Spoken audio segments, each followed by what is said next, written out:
Alrighty, we're going to get started. Welcome everyone to today's interview in our series Iberian Borderlands in Cyberspace, today with Fabricio Prado. I am Catherine Tracy Good, Tracy to my friends and colleagues. I'm the director of the Tools for Researchers program at the Americas Research Network, or ARENET, and I'm really happy that you've been able to join us for this interview today. In late 2019, one of ARENET's biggest projects to come to fruition was the publication of the Oxford Handbook of Borderlands of the Iberian World. The volume is a state of the field on borderlands and frontiers across the Spanish and Portuguese colonial worlds, from North and South America to Asia, with 34 essays and 40 authors. The volume is available for purchase, and for those of you at universities, don't forget to ask your libraries to purchase a copy, and as a digital resource through the Oxford Handbook online, either via an institutional subscription, or you can also purchase individual chapters through the online service. Stay tuned for information at the end of today's talk for purchasing the volume. Today, we are thrilled to have the opportunity to interview Fabricio Prado about his chapter, Trans-Imperial Interaction and the Rio de la Plata as an Atlantic Borderland. But before we get started, just a few words on logistics. After the conversation, we will open the floor for questions from the audience. To participate in the Q&A, please send a question via the chat function. Usually that's located at the bottom of the screen. Either write that you want to ask a question, or you can actually write your question in the chat. We will put you in a virtual queue, and when it is your turn, we will unmute you individually so you can ask your question directly. Also, please be advised that this presentation is being recorded and will be uploaded to ARENET's various platforms. By participating in the Q&A, you are giving your consent to being recorded. If you prefer not to be recorded but would like to ask a question, I will be happy to read it for you. I'll be happy to read it for you so that Fabricio can answer. So first, let me introduce you to Fabricio. Fabricio Prado is an associate professor at the College of William and Mary, where he teaches courses on the history of colonial Latin America and the Atlantic world. He is the author of the 2015 Edge of Empire, Atlantic Networks in Revolution in Bourbon, Rio de la Plata, published by the University of California Press, and this was his first monograph in the English language. Prado has published articles and book chapters in the US, Brazil, Argentina, and Mexico. He is the founder and principal organizer of the Rio de la Plata Workshop, a scholarly meeting of historians of early Rio de la Plata and the Atlantic world. And they just held their annual meeting last week or 2 weeks ago, and did it virtually as a book slam, and it was really a really wonderful event this year. Currently, he is working on a book manuscript provisionally titled Inter-American Connection Global Circuits, Capitalism, Slavery, and the Making of United States and Independent South America, 1790 to 1830, which examines inter-American networks connecting Rio de la Plata and Brazil to North America during the age of Atlantic revolutions. So now let's get started with the interview. Let me stop sharing my screen so Fabricio can share his. So my first question is, your chapter looks at the establishment of the port city of Colonia do Sacramento on the north bank of the Rio de la Plata. How do the imperial interactions between the Portuguese, Spanish, and eventually the British help to take this port city located in the Portuguese and Spanish borderlands into the larger Atlantic world? Oh, thank you so much, Tracy, for this, for organizing, and all the folks involved with ARENET for putting this series together. It's a privilege and an honor to be here today. And this is a great question. I'm really thrilled to be able to share and talk a little bit more about my chapter and the Atlantic borderlands of Rio de la Plata. So how this region here, how the foundation of Sacramento really helps to take this zone of interaction into the broader Atlantic world.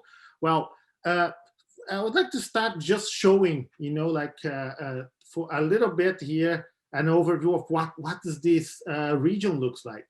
And this is pretty much how the region looked like before the foundation of Sacramento, right? That would be what would become the borderlands, the limits between the Iberian empires in the Americas, but also it's a region where a lot of indigenous peoples were still inhabiting or like were flourishing there. As you can see here, you see the Guaranis appearing on this map, right? And there's also the Charruas, the Genoas, many partialities of these groups, of the many different Guaranis, if you will, right? The Imbia, the Tapis, they are all there. Jesuits are starting the missionary processes too there. So this is a busy area, but is a borderland, is a frontier. And as you see here, this is the island of San Gabriel, but pretty quickly, the Portuguese in 1680 created a port city, Colonia del Sacramento. And that is Colonia do Sacramento in the 18th century. So it's really, in what we normally think of Rio de la Plata as an estuary only controlled by the Spaniards, we have to think here that the Portuguese created a port city that lasted pretty much 1 century in the region. So that, of course, would create this a little conflict, right? A long-standing conflict between the Portuguese and the Spaniards in the Americas. So this is already one Atlantic dimension. So when the Portuguese founded the city in 1680, less than 6 months after that, the Spaniards from Buenos Aires attacked the city, took over it, and Portugal got it better 1 year later through diplomacy in Europe, with France and England already being mediators on that. So that is one Atlantic dimension in there. But Sacramento in this region will also be theaters in the War of Spanish Succession. In 1705, the Spaniards conquered this. Interestingly enough, during that moment, the main troops that attacked Sacramento, the Spanish troops, were actually Guarani troops, Jesuits, Christianized Guaranis who attacked Colonia on behalf of the Spaniards. So that brings this Atlantic dynamics, showing how it's getting into the countryside too, involving indigenous peoples.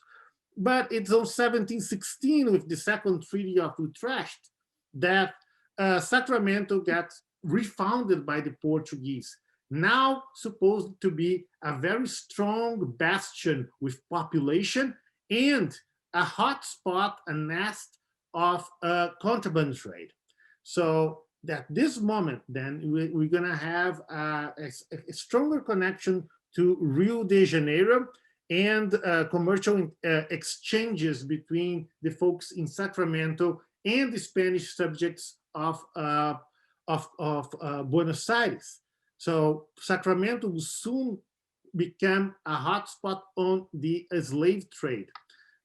Smuggling in the beginning, but later would be kind of like condoned by the Portuguese. That brings another dimension of Atlantic connections here. And of course, the Portuguese and Luso-Brazilians would be introducing through Sacramento textiles from all over the world, literally from Portuguese Asia, would also find a gateway into Rio de la Plata. And finally, the important thing, Portugal and Britain were allied, right? So during this period between 1716 and 1737, while the British Asiento of the South Sea Company were the main responsible for introductions of enslaved Africans into the Spanish Empire, one of the British South Sea Company factories was precisely in Rio de la Plata. So Sacramento functioned as a safe haven, a port of support for British ships. And in the early days, like just for us to have an idea, between 1716 and 1720, more than 16 British ships entered in Colonia do Sacramento's harbor. So Colonia represented this kind of, one historian, I think Charles Boxer, called it the Jamaica of Rio de la Plata. So it was pretty much like that, became kind of this kind of a smuggling center where the Portuguese and the British found safe haven to conduct trade with Buenos Aires, and therefore supplying for the whole interior that would go even to Upper Peru and Potosi. So Sacramento represented the insertion of the region into these broader networks that could lead us to Asia, Africa, Europe, and it was deeply connected to not only with this local dynamics, but with the European diplomatic processes. That's fantastic. And that leads really nicely into my next question, which is about the concept of borderlands. You set out a clear definition of this region as a borderlands in relation to the Portuguese and Spanish empires, also the British Empire.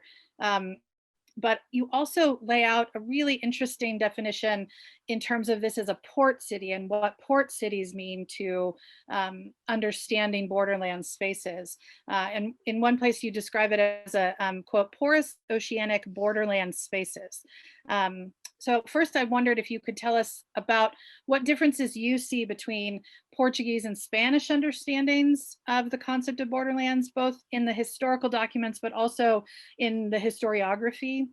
And second, how does the integration of port cities as zones of interaction challenge or complement the concept of borderlands? Wow, this is a great question, I think, and it tackles some very important aspects, nuances of these questions. And for that, I would like to just present here another perspective of this region, right? So here you have Colonia de Sacramento in between two Spanish towns. And here you can see the rest of what will be Portuguese America. In this area that would still very much populated by indigenous people, sovereign indigenous people for a long time, way into the 19th century, one say. So I think that when we think about borderlands and frontiers, and I think thinking in Portuguese or Spanish, the first thing that comes to mind is that if I translate this term, borderland, it's frontera. And if I translate frontier, it's frontera. So I think that the big distinction here is between how Iberian terminology of frontera or frontera compares to the Anglo terminology of borderlands and frontiers. And it's important to mark that in Portuguese and Spanish, frontera would mean both the limits between empires or of states, right? A limit, political limit, but also that zone, that fluid zone where people enter in contact with each other, where Europeans would meet indigenous folks, ethnic, a zone of ethnic interaction, right? So I think that this nuance is very important. But also these were not the only terminologies deployed by these authors. I think that in many senses, for them, frontera had this idea of being in front of the other, being the Portuguese in front of the Spaniards, and that created, for instance, the Portuguese word campanha, which is very much used for this area. En estas campañas. Campañas come from the idea of military campaigns. So that it brings this idea of like there is a moment of conflict. It's the limits of dominion of a kingdom, right? But the Spaniards would also use this region of frontera, calling it tierra adentro. So what is in the interior, right? Which gives, I think, emphasis not to the confrontation of military or aspects or limits, but into this idea of meeting the others, the other ethnic groups, areas, other groups that are controlling that space, the tierra adentro, which I find it similar into the acception of sertão, which is what you find for northern Brazil, where a lot of people are talking not about frontera necessarily, right? But they are talking about o sertão. And that brings the idea of frontier. So I find this area encompasses both, right? Is a frontera, is a frontier, and it is a borderland. And Sacramento epitomizes, kind of makes concrete, materializes the idea of limits between empire. One would say that it recreates the Iberian borderland, right, into the Americas. But it is also a frontera where indigenous peoples and Europeans are cohabiting, are interacting, are negotiating. Well, this is all great, but you have so far a limited number of characters here. You have this region, the indigenous people, the Europeans who are settling. And when you plant a port city that is open to the Atlantic, that changes completely the dynamics, because the port city has this idea of facing others, right? Therefore, kind of an Atlantic borderland, but there is no predictability necessarily of who are arriving in here. So just for as an anecdotal example showing like the pushing it to the limit. In 1731, there was a ship, a Portuguese ship that arrived here from Macau, from China, straight for, right? So that is not something, a usual thing that one would find in a normal borderland or frontier. So the fact that you could have British ships arriving, an unlimited number of actors that are coming from other spaces, other jurisdictions, other domains, other empires, and are finding ways of interacting in this area. That, I think, creates uniqueness and uniqueness to the region by bringing out this frontier borderland and oceanic borderland together, but also this Atlantic or oceanic aspect to it really changes the way in which the possibilities of interactions. Both like the Portuguese would rely on the British many times for military support against the Spaniards, right? But also when the British were here, they would be acquiring hides, right? Hides would be very important later for the industrialization, the belts for the machines. So that was something that the British are always keen. But what is interesting is to know that they were acquiring these hides but from Portuguese merchants that in turn were acquiring this hide from Minuan Indians, right? So you see that this setup here, the oceanic borderlands, not only bring external agents from these empires and jurisdictions, but will really have a concrete effect and influence and help shaping these dynamics with this kind of say these elements, these agents that are coming from much beyond the region itself. Mm-hmm. That's why I like this idea of interaction zone. Yeah. No, and I think that's fascinating, the idea that this brings an unlimited number of actors, and both in terms of actors, but also in terms of goods. The idea that the kinds of things that can be traded in this region can also be coming from all over the world. And that leads to my next question. So for places like the North Bank of the Rio de la Plata, and it made me think of also what I've read about the sort of interactions in the Caribbean, but also in the Philippines, that on the ground interactions are negotiated with little concern for top-down definitions of difference and division. And you note, quote, in interaction zones, subjects shared territories and faced the differences of the other or the foreigner, yet they simultaneously shared and understood the other's social and economic dynamics, cultural codes, and political institutions. And I wondered if you could elaborate on the interaction of between peoples, both in terms of colonial hierarchies, sort of European and indigenous peoples, but also the interaction between imperial states, and the idea that there may be practical interactions on the ground that are different from the rules set up at the top. Absolutely, and I think that Rio de la Plata is an excellent case to showcase these differences between the treaties, between what is supposed to be and how things are unfolding on the ground. So I'd like to share this map here.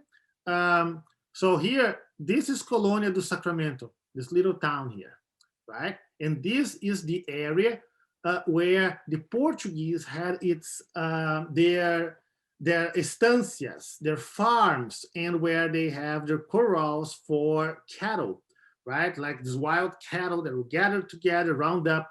So we are looking this is Sacramento, and this is an area that encompasses up to 20 leagues. We're looking to 60 kilometers deep into the countryside. So this is like great. And this map was probably from 1734. What is the peculiar aspect here? Sacramento, according to all treaties, was supposed to only to extend only, the Portuguese are only supposed to occupy the territory of a cannon shot from the walls of the city. So, well, 60 kilometers, right? 20 leagues is way more than a cannon shot, at least for the artillery of that time period that we are talking about. So what's going on? That's precisely the difference. These empires, when they in the Americas, they were very much on the ground. They are what their agents are able to make of them. They represent the authority from these crowns in the New World, and these agents would find their authority in that, but they cannot. In the Portuguese here are really negotiating with the folks in Buenos Aires. The Spaniards were also, in the name of the crown, making decisions on the ground. And you have them interacting with the British, who appear here without announcement first, or even the indigenous people that would sometimes be hostile, other times would be the ones that are really supplying important goods, food stuff that are super critical for the maintenance of this town. So when I think about an interaction zone, I'm building up on the concept of Mary Louise Pratt on contact zones. That it was first created, she envisioned that to explain some misunderstandings on how European agents would look and see what they wanted to see, what she calls like these passive observers that are arriving into these non-European realities. Well, if these folks were once passive here, they stopped being once they settle. And when you look at Sacramento, where, for instance, one governor that was supposed to be ruling for 3 years, but ended up staying in the region as governor for 29 years, is very difficult for us to see as these folks as external to the region. Actually, they don't think of themselves like the mean ones or like a Spaniard, but they understand exactly how to deal with these groups, what they want, what some codes, unspoken codes mean as well, right? If you see a tolderia setting up near, these people could tell if they had hostile intentions or not. I also find it interesting because in these areas, we'll see that especially the Portuguese will rely on the Minuans for their supply of cattle and hides. And they would constantly be gifting these Minuans cachaça, sugar, black tobacco. That was a big thing. So, and these Portuguese from Colonia, that normally are like talking about with Indios infieles, but there was a long-standing relationship there. On the other side of the river, they were dealing with the Spaniards, who were technically the enemy. But when they were not fighting each other, these Spaniards are coming to the religious festivities in Sacramento. The Portuguese from Sacramento are going to Buenos Aires. They are trading all the time. And actually, by the year 1760, we find that 10% of the women of Sacramento have married have married people from Buenos Aires. So we are seeing here that even though you have all this otherness, and the rules of empire, well, on the ground it was way more fluid, and these folks were constantly interacting, being in peaceful times, being in conflictive times. Therefore, they understand the rules of the game, the rules of engagement. And that's why I believe that it's much more useful to understand this region as a zone of interaction that can be in the countryside, across the river plate, or in an Atlantic scale. But that's where interaction happened. And this interaction is not guided by rules that are set up in Europe, but they are renegotiated around. And these folks understand the science and the conditions that of each of these parties involved. Absolutely. That idea that there are, for any region, there are unwritten rules as well as the official rules, both, and how those are negotiated are really important, interesting and important. And I think you've brought up this notion of that the idea of peacetime versus a time of conflict, and that there were periods of military interaction here in the Rio de la Plata region. And I'm wondering how the military campaigns on the part of the Spanish, first to stop the creation of the city, the port city, in, at all, and then second to limit Portuguese access to the countryside. How do these military campaigns create and change the complex negotiations with local merchants and indigenous peoples? That's another great question. So Sacramento, the conflicts were so emphasized by the historiography that we normally think just of these moments of Spaniards dislodging, right? So it's true, over 100 years, the Spanish attacked Sacramento 5 times. 4 of them, they conquered it for a little time. So this is like pretty much, I see these conflicts as moments of renegotiations, right? It's the moment that the Spaniards from Buenos Aires could use their indigenous allies as the Guarani to put more pressure and restrict the access of the Portuguese to the countryside. Or later, and I think that a good example too is like in 1777, when the Spanish attacked Sacramento for the last time, and the Portuguese were weakened because Britain was busy fighting some 13 colonies rebelling in the up north.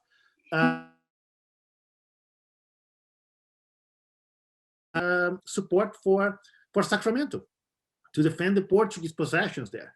So there are these moments in which local conjuncture or Atlantic context could lead one of some of the agents to try to renegotiate their terms. And I find it affects a lot all these parties involved directly and indirectly. So this map here shows like one of these moments. This is from 1762, when the Spaniards attacked Sacramento in order to enforce that limit that was long disregarded of the 1 cannon shot of occupation. What does that mean? That meant, for instance, that the folks from Sacramento now would have to purchase all their hides from Buenos Aires. In not having access to the countryside in their fields where they produced wheat, for instance, that meant that they would need to start purchasing wheat or flour from Buenos Aires. So so that is actually a renegotiation in the terms of the broad Atlantic trade between Portuguese and Spaniards in the region. If the Portuguese were then supplying sugar, tobacco, textiles to the Spaniards and enslaved Africans to the Spaniards, and they were pretty much getting paid mostly in silver.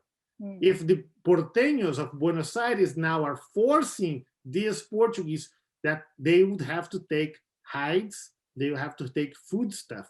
So it's actually changing the whole agreement, the whole mechanism of the big trade, Atlantic trade, but is based on local dynamics. But it affects also the indigenous peoples, because these Sacramento folks, they are there because they have established their connections to local indigenous groups, like the Spaniards who were there and established their connections with Guaranis through the Jesuits, right? But so during these moments that I find peculiar here, when the Sacramento was under siege, these were moments when the Guarani or the Minuans showed that they were very important allies to the Portuguese, because they would be smuggling foodstuff. So and allowing for the Portuguese, they would be also sending, allowing Portuguese exchange of communications overland between Sacramento and what would be the what was Rio Grande, the southernmost captaincy of Brazil.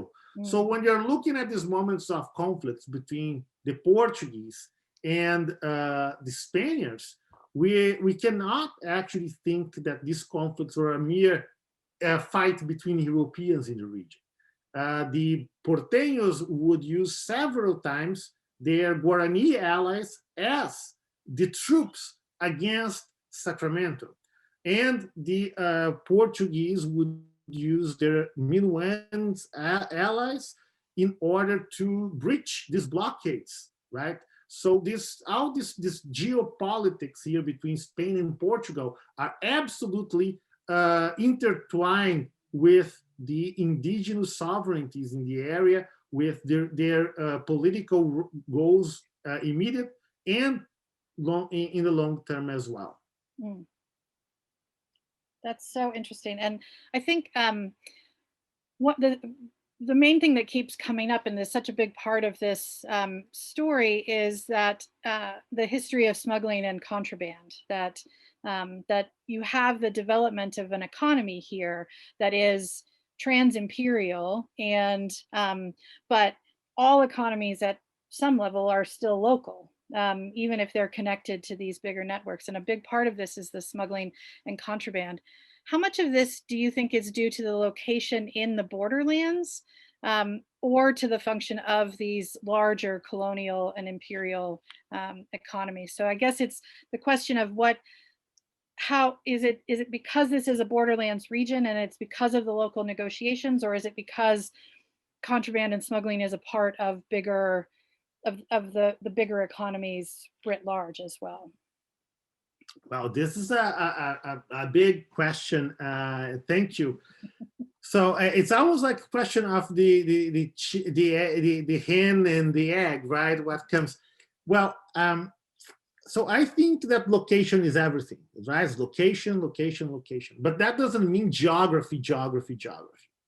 I think that the location is very important here, and geography would be important. We're looking to an estuary, so it's a port complex, if you will, right? We are looking to Colonia do Sacramento, Buenos Aires, and what would be Montevideo.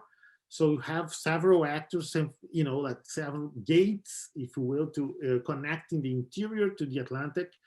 And of course, the fact that the region became a borderland would would make more pronounced the role of this area as a region of exchange beyond imperial limits, right? But we cannot forget that the trans-imperial nature of this region starts earlier. It starts pretty much with the foundation of Buenos Aires. Interestingly enough, Buenos Aires is founded in 1534 for the first time, and it fails. And it's founded again in the year of 1580. 1580 is a loaded year because it also marks the beginning of the union of the Iberian crowns. So the foundation of Buenos Aires, a port that would become the back doors of Potosí, right? It was an important port, but it was not open to the Atlantic. So right from the beginning, we will see that the Portuguese would have a huge presence in Buenos Aires. In the beginning, via the Portuguese asiento, the monopolistic contract that the Portuguese held from the 1590s to the 1620s to supply enslaved Africans for the Spanish Empire. And so the presence of Rio de Janeiro and Luso-Brazilian merchants in Buenos Aires was very pronounced. So to such an extent that one of the a contemporary observer said, it was more important to speak Portuguese to do trade in Buenos Aires by the 1600s than to know Spanish.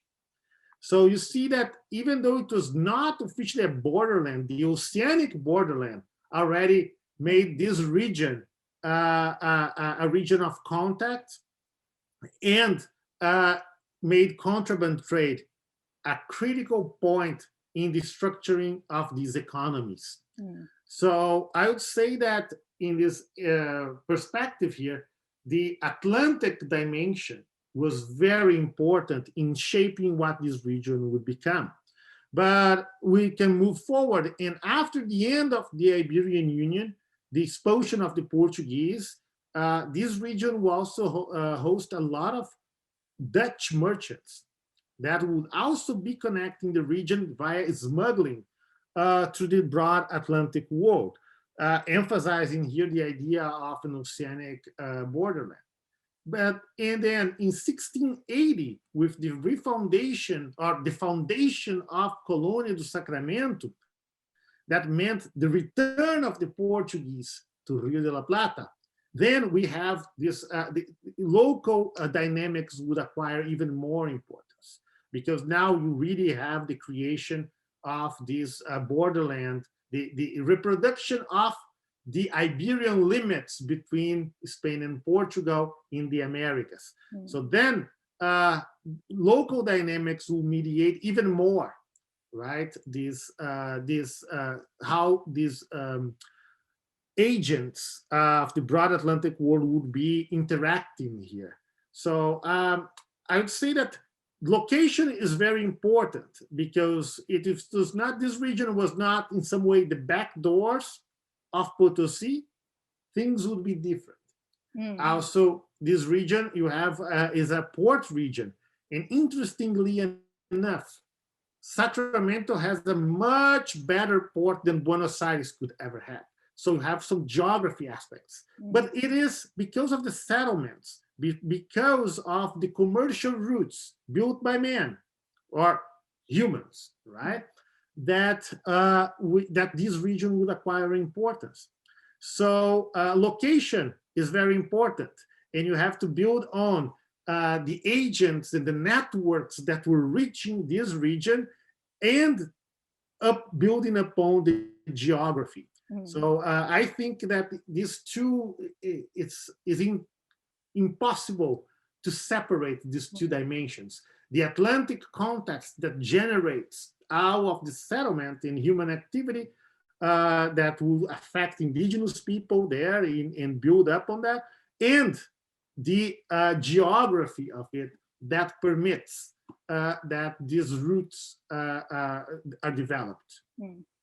Yes, I should have apologized for asking such the sort of perennial question about corruption and smuggling in the borderlands, but I couldn't resist asking the question. That's one of the best things to talk about. That's a great, this is a great example that allows to analyze from multiple perspectives this absolutely. So I'm about to ask my last question of Fabricio. So for everybody in the audience, you can start preparing your questions for the Q&A. But Fabricio, you end your chapter with a fascinating discussion of the corruption scandal of the 1730s, which involved many high-level officials in Buenos Aires. And it was the sort of level of corruption amongst officials that allowed a lot of the trade between the Spanish, the Portuguese, and the British to take place, even though that trade might have been officially illegal. In your conclusion, you take this a step further, noting that in Colonia do Sacramento, the administrative architecture was designed around illegal trade. How significant is this kind of corruption in relation to smuggling and contraband? And what about this idea of an architecture designed around illegal trade? Could you give us a little bit more information about? Absolutely. That's another perennial question too, right? Corruption and contraband in the making of empires. Well, at first we need to start just setting the base that when you think about corruption in the 18th century, is very different than we think about corruption today. Mm. Number one, this we are not looking about strictly like some criminal behavior, right? It was a part of It will be like more a white collar crime, if you will. But also it was never really problematic for the honor of an individual to be involved in contraband trade. They call it in Portuguese a lot, descaminhos, right? Like going in a straight path. So in many ways, this was also a setup for negotiation. What was what was the limit of untaxed trade that was allowed? So for the Iberian monarchs or the Portuguese king, many times it was more important to secure the dominion over the territory and the region and ensure the flow of trade, even though it was contraband trade, than to enforce taxation. So that opens already what was the meaning of corruption for these folks.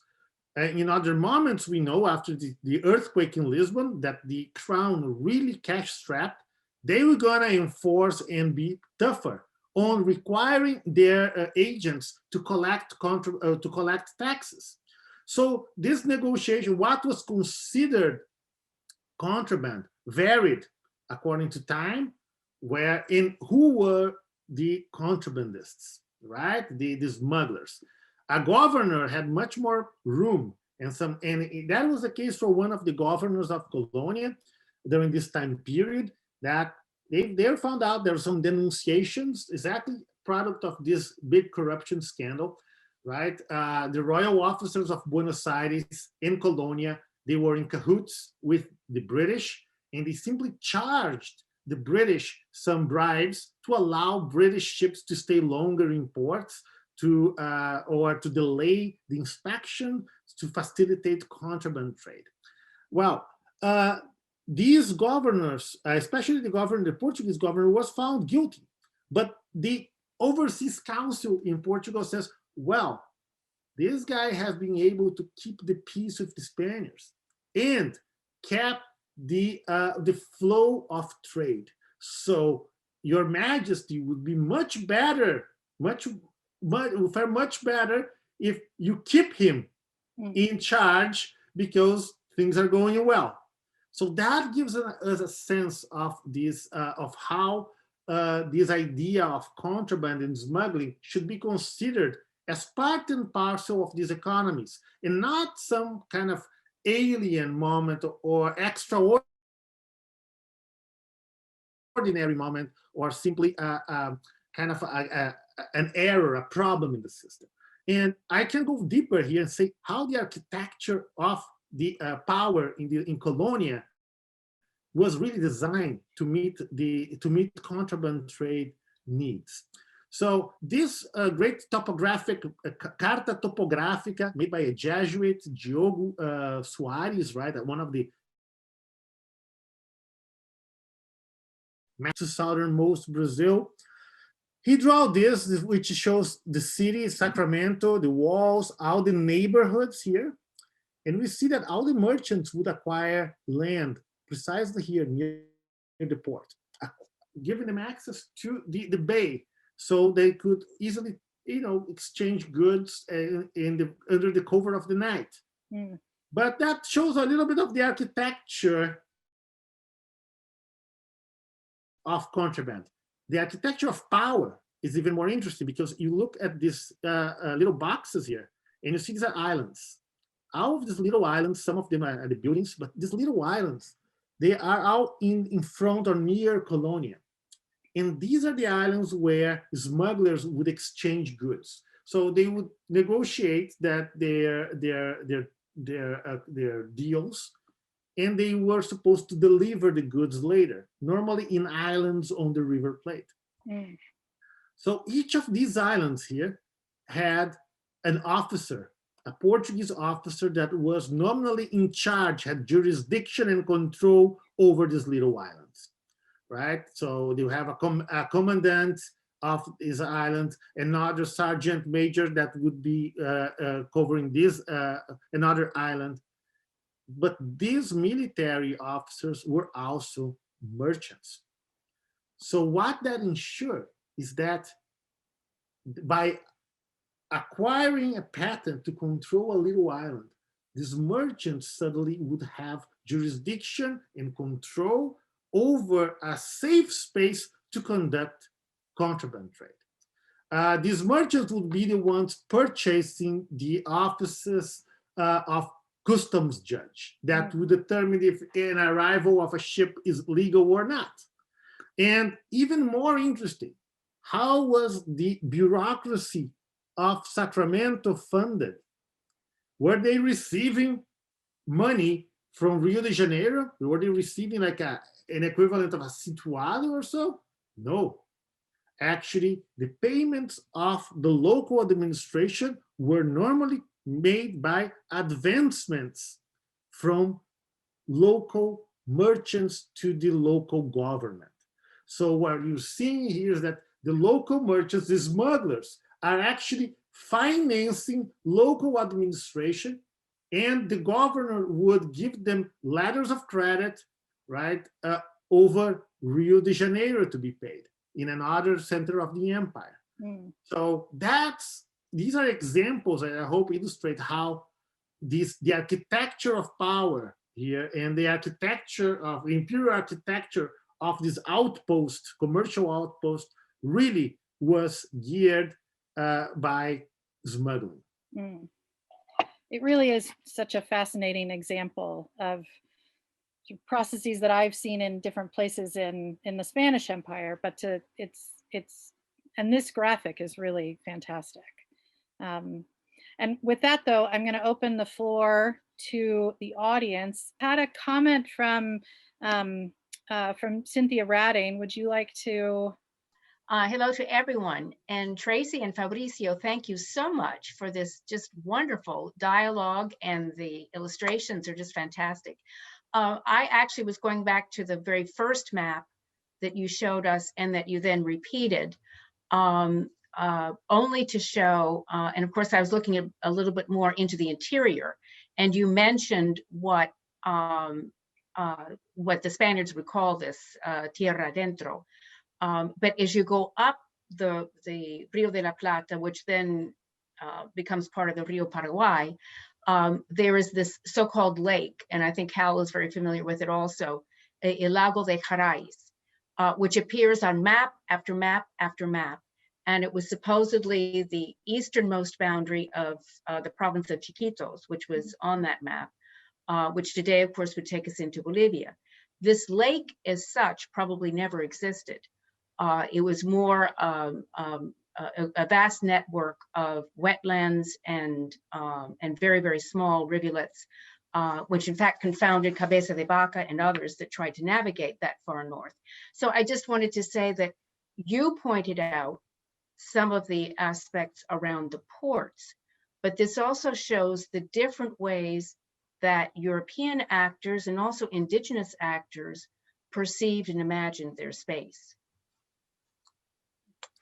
Absolutely. I think that's just adds to the significance on how the sport cities, these areas from where Europeans started getting into the interior, how much they rely on indigenous and on indigenous agents. And exactly that, how like there was like this the real landscape that they are mapping, even though they sometimes give different names, right? But also these imagined areas. And it's interesting because during most of this time here, or during the time of Sacramento, not only you have this example that we just mentioned, Cynthia, of what would be, it represented as a lake and turned out to be a series of flooding areas of swamplands. During this time period, it was only in 1737 that southern Rio Grande do Sul has a lagoon, the Mirim Lagoon, which is south of the Patos Lagoon. And that region was never considered anything, right? But then, due to this European or Spanish siege in Sacramento, the Portuguese would ride with the Minuans through the interior and eventually find this Mirim Lagoon. So, and that will be Silva Paz, former governor of Rio de Janeiro, who later produced the very first description of it. But in his descriptions, he's saying that they were actually following the indigenous peoples through this new route. So you see that the agency of the indigenous folks and in interaction with these Europeans by pretty much building the landscape that we would have access to these maps and other European sources later. Absolutely. Thank you. Okay, great. Next up, we have Cecilia, and I should have mentioned that you are welcome to ask your questions in English, Spanish, and Portuguese, although I will leave the negotiating of that up to, or the Portuguese will be left up to Fabricio, pero ahorita Cecilia Sheridan tiene un comentario para Fabricio. Hola, Cecilia. ¿Qué tal? ¿Cómo estás, Fabricio? ¿Y cómo están todos? Oye, un gusto escucharte. La verdad encuentro enormes coincidencias con los trabajos que yo he realizado en torno a las fronteras de tierra adentro, digamos, al norte de la Nueva España. En el sentido explícito de la idea de contacto, que me parece que suele suponerse esa idea como desde el punto de vista de la frontera que avanza, es decir, la frontera que coloniza, que ocupa territorios. Y me ha parecido, y creo que está dentro también de tu propuesta, de pensar esta noción de contacto, de interacción, pensada más desde el punto de vista o desde la perspectiva de las prácticas espaciales que tienen que ver con procesos territoriales previos a la colonización, pero al mismo tiempo con esta interacción, como la llamas tú, entre las diversas prácticas colonizadoras y de dominación en formas, digamos, de encuentros y desencuentros. Y ahí entra, obviamente, la guerra, los enfrentamientos, la resistencia de estos grupos que son tomados en sus propios territorios. Y tal vez estaremos de acuerdo, no lo sé, pero se me hace que hay que pensar en espacialidades y temporalidades yuxtapuestas, es decir, que otorgan al territorio colonial un carácter híbrido, como territorios que se entrecruzan, como lugares de relaciones cuyas espacialidades, temporalidades no siempre coinciden en el tiempo.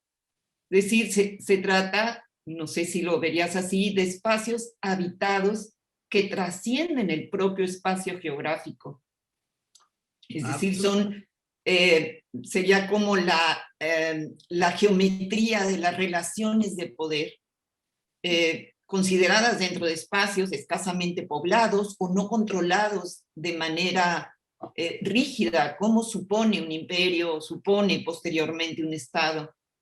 Me gustaría oír tu opinión sobre esto. Dale. Should I reply in Spanish or hablar Spanish or in English? Como tú prefieras. Sí. I'll keep it in English, so just for everybody to follow. But absolutely, I completely agree on that. I think I was trying perhaps here to add to these dynamics of the territory and in the interior perhaps, to highlight how the port cities or the fronteras oceánicas also would have an impact in this negotiation that transcends definitely transcends the empires and has multiple agents that with different temporalities, different political understandings, right? Different sovereignties. And I think that this region shows that very well. When you think that this is an area in which the Guaranis would have the missions, the Jesuit missions of the Guaranis, the Sete Pueblos, right? They would claim that area as the Tapi. The Spaniards would claim that area as the Banda Norte or Banda Oriental, The Portuguese would claim that area as the Continente del Rio Grande. So you have like the multiple jurisdictions there. But the story is that the Minuan were there and they don't have a voice in this story. How the Portuguese and the Spaniards had to negotiate with them even to get through their territory, right? The great work of Jeffrey Urbig recently showed like how the cartographers of the Partida de Limites para both the Treaty of Madrid and Treaty of Santo Ildefonso had literally to negotiate and give gifts or to the Minuans or to the Charruas or to other groups that Europeans call differently. But they were there. They were part of this space and the action. And to add one more layer in this, in 1777, the European empires, Spain and Portugal, realized that the region is really complicated. So they create the neutral fields. And there is a zona neutral, a neutral zone that is there that is supposed to be uninhabited. And from 1777 on.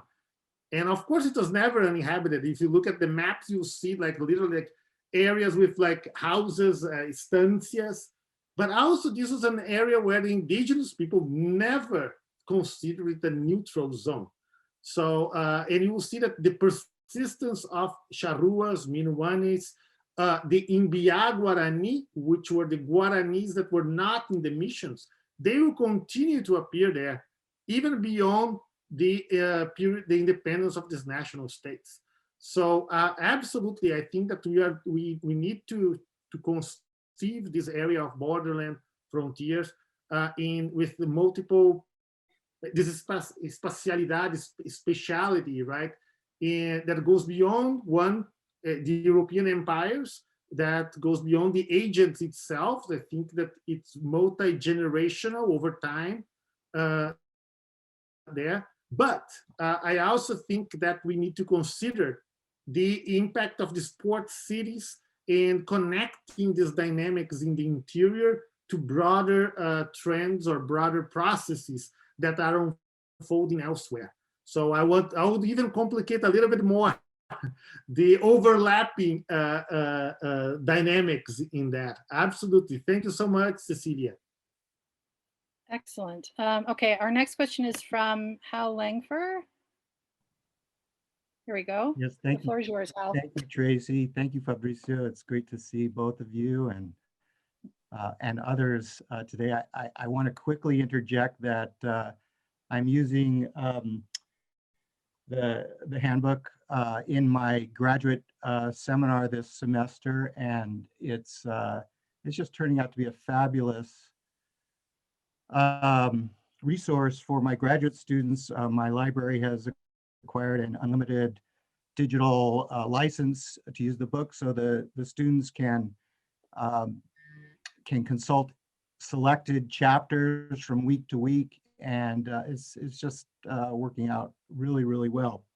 And I recommend it to others for teaching. Fabricio, my question has to do with change over time. And both in your talk today and in your chapter in the handbook, you take a more synchronic approach, and you provide us with this fantastic panorama of the complexities of this region, but particularly with in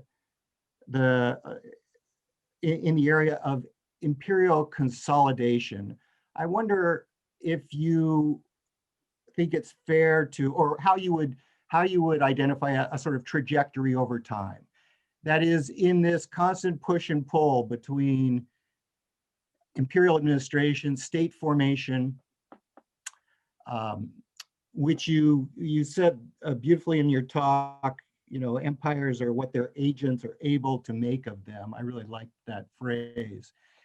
But over time, do you see empires somehow exerting themselves more effectively? Do you see the individual agency and the individual negotiation getting the upper hand and steering the course of empire? I mean, obviously, you're saying that both of these things are true. They happen at different times in different ways. But I wonder if, let's say, over the first half of the 18th century, which is especially the topic of your chapter, the temporal span of your chapter, if you see things going in more in one direction than the other.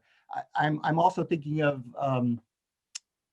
Edelman and Aaron's, famous chapter on borderlands and the idea of borderlands becoming bordered lands or borders. And that, of course, seems to fit this place that the region that you're such an expert in. But that has been challenged too as too teleological. So where do you see the change over time in this region? Well, that's a good question, Hall. Thank you. That's a hot question. And I would say that I like very much your own explanation on in your first book about the Sertão in Minas Gerais, that you show how these processes are not linear, right? And the colonization of the interior is not always an advance towards it, that it can go, can be circular, can go around some areas that you have pushbacks. And I think that in Rio de la Plata, you see that as well. And if you look at the arc of the 18th to the middle of the 19th century, starting one like Colonia do Sacramento and Montevideo, and fast forward 150, that looks neat. However, it was full of back and forth. So if you look at just the first half of the 18th century, Portuguese being kicked out from Colonia. And for 10 years, during the War of Spanish Succession, no Portuguese in the area, Spaniards and indigenous folks, Guarani and Jesuits, all right. But then in 1716, you have the return of the Portuguese with more robust population, plans of entering the interior, finding Minuan allies, until the end, but you still have the British appearing there. So it's kind of a mess. You can see that Europeans are in the region, but you don't have a real sense of building a border area. There are no limits established. The very first attempt of that is the Treaty of Madrid, 1750. And what happened with that? That was never really implemented because the indigenous people refused to move because the Portuguese backed out. So 12 years later, the treaty was such a failure that Portugal and Spain canceled it. And I think that epitomizes the tension between imperial power, but also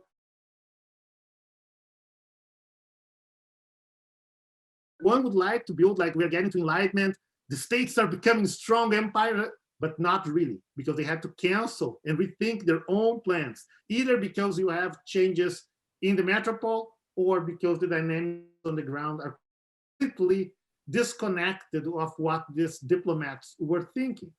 And we move forward, we'll see that we're gonna have the attempt of Santo Ildefonso to demarcate and close the border. And then they have to create the neutral fields, which creates a buffer area that, it's supposed to be empty, but was because then in 1800, the Portuguese, the Luso-Brazilians of southern Brazil decided they really need access to those mission fields and that area in the Sete Pueblos. So without any license or imperial advice, the Luso-Brazilians invade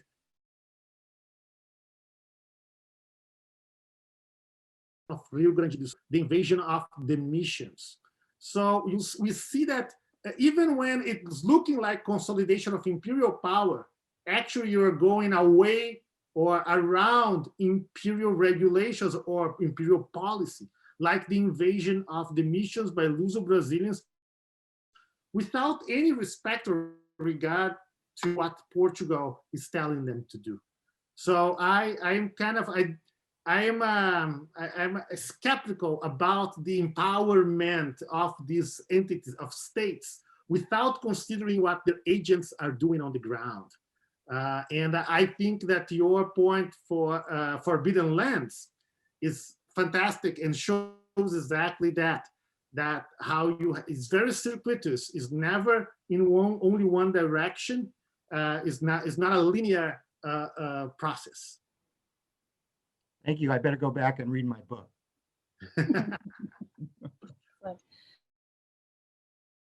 All right, we have the last question for today from Jakob Vogel. There you go. The floor is yours. Yeah, thank you very much, Fabricio. Great honor to be here and have the opportunity to ask a question as an outsider, a complete outsider from another continent here. What I wanted to ask is about the indigenous actors. You spoke once in a while of them, but I wanted to ask more systematically about their role in as well.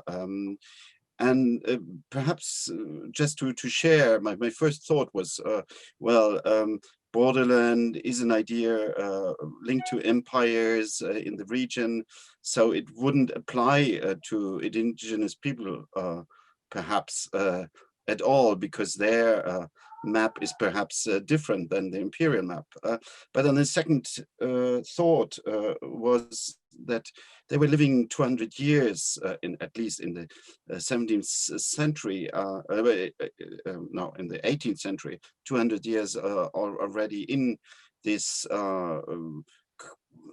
colonial space. And this would have shaped, of course, also their perception and their participation. So I wanted to ask to you, when we look on that, would you say that they still keep more or less pretty much their own spatial orientation, or did they integrate with their economy also? Were they part of the borderlands actually that you're describing? Well, thank you, Jakob. Great seeing you, and thank you for this great question. So I would start saying that they absolutely they are integral agents in shaping these borderlands as we know, right? Or as the Europeans knew at the time. And it's important to consider too that there are many indigenous agents in that, right? Many indigenous actors that would shape in different ways this, but they are absolutely an integral part and parcel of the economy, of the geopolitical calculations, and on the dynamics of settlement. And to give a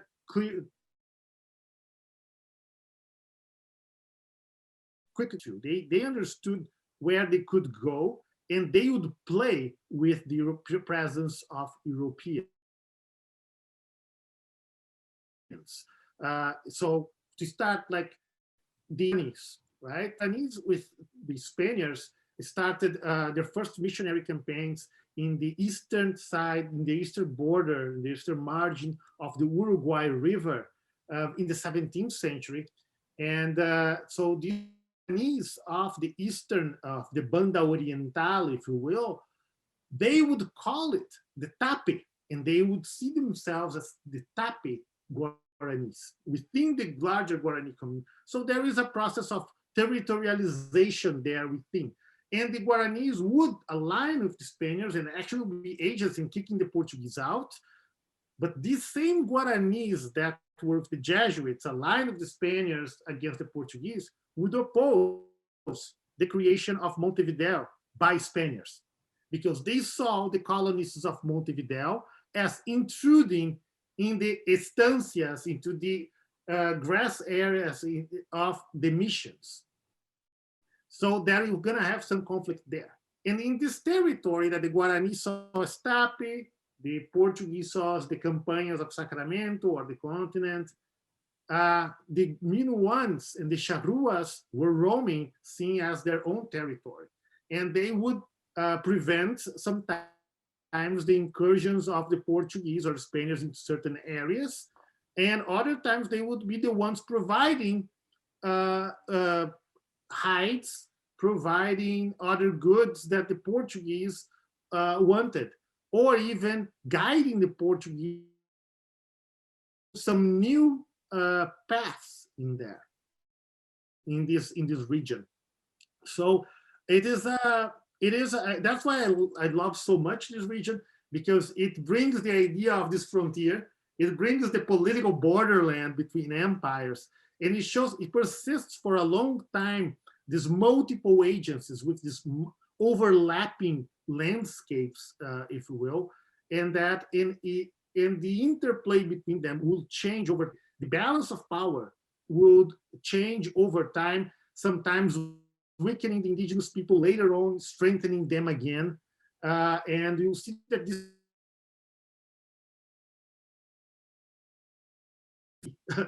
process will outlive the Iberian empires and penetrate the life of these new nations, right?